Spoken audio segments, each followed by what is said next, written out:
Баршаңызға сәлем. Бүгінгі видеода сіздермен банан карамелі тортының рецептісімен бөлісемін. Торттың бисквитін пісіруден бастаймыз. Електен өткізілген ұнға қопсытқышымызды салып, жақсылап араластырып аламыз.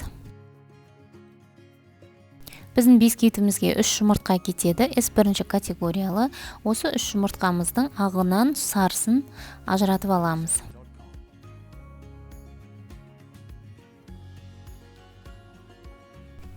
Жұмыртқаның сарыуызының үстіне бірден жылы сүтімізді, сұйық майымызды құйып, венчиктің көмегімен жақсылап араластырып аламыз. Ақуыздың үстіне бір шымшым тұз салып, миксердің ең төменгі жылдамдығымен миксерлейміз. Ақуыз көпіріп бастаған кезде қантымызды жайлап 3-ке бөле отырып араластырамыз.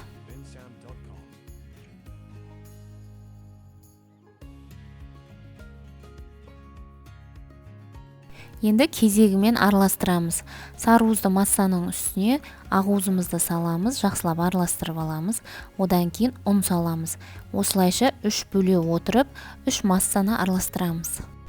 Күрекшемен араластырған кезде астынан үстіне қарай араластырамыз.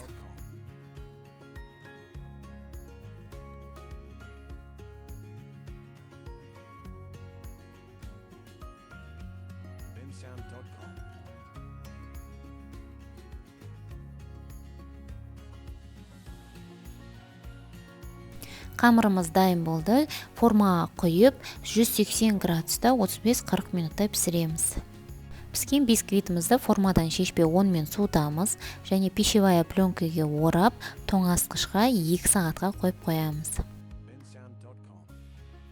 Енді тортымызға карамель дайындаймыз.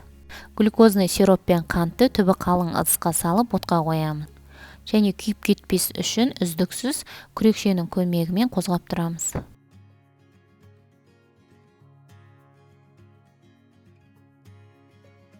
Қант толығымен еріп, түсін өзгертіп сарғайған кезде ыстық сливкиді құйып үздіксіз араластырамыз. Сливкимізді құйғаннан кейін осындай жиналып қалады, комочек пайда болып, сол ерігенше тоқтамай араластырамыз. Астындағы отты міндетті түрде баяулатамыз. Карамеліміз дайын болып қалды, енді үстіне сары майымыз саламыз және тағы араластырамыз.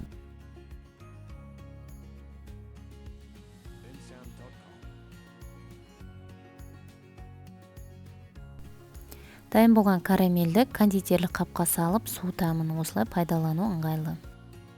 Бисквитті пышақтың көмегімен 3 коржға бөліп аламын.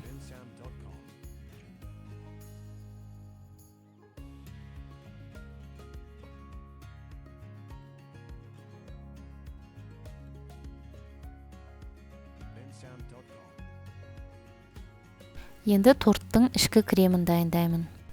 Сливкиге қантты қосып миксерлейміз. Қант ерігеннен кейін творожный сырды қосып, тағы да миксерлейміз. Творожный сырды қосып миксерлегеннен кейін креміміз қоюланып дайын болады. Дайын болған кремді кондитерлік қапқа сала отырып, енді тортымызды жинаймыз. Коржымызға 1 қабат кремімізді жағамыз және осы крем арқылы бортик жасаймыз. Жасалған бортиктің ішіне карамелімізді құямыз. Бірінші банан салып, үстіне карамель құйсаңыздар да болады. Бананның үстіне кремнің аздаған бөлігін жағып, екінші коржымызды қоямыз. Екінші корждың үстіне де дәл осылай карамельден бананнан салма саламыз және үшінші коржымызды қоямыз. Жиналған тортты крем сіңу үшін 8 сағатқа тоңазытқышқа қоямыз. Торттың сыртын қаптауға крем дайындаймыз. Бұл крем чиз на сливках деп аталады. Миксердің ең төменгі жылдамдығынан бастап творожный сырымызды миксерлейміз. Творожный сыр жұмсарғаннан кейін сахарная пудрамызды қосып, тағы да миксерлейміз.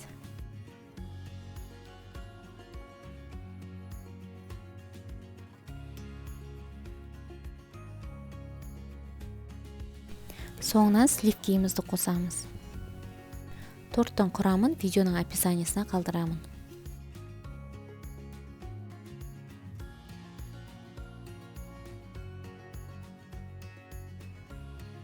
Мен ақ бояу қостым. Сіз өзіңіз қалаған кез келген түсті қосып кремді бояуыңызға болады.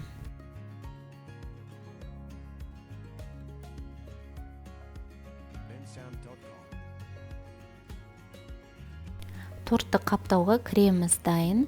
Күрекшенің көмегімен арасындағы ауасын шығарамыз.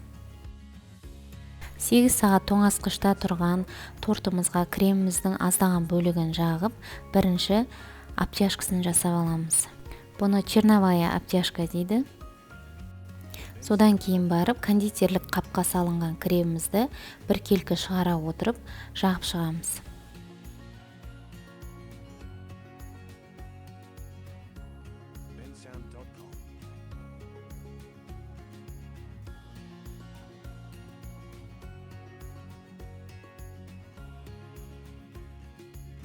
Енді видеода көріп отырғандарыңыздай тортымызды тегістейміз.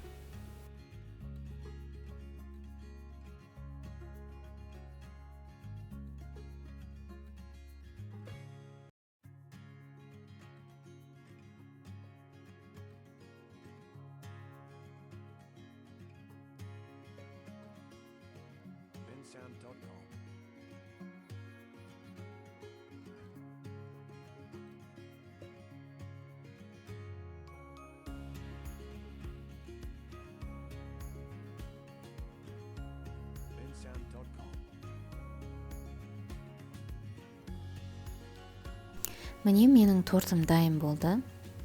Тортқа кез келген декор жасауларыңызға болады.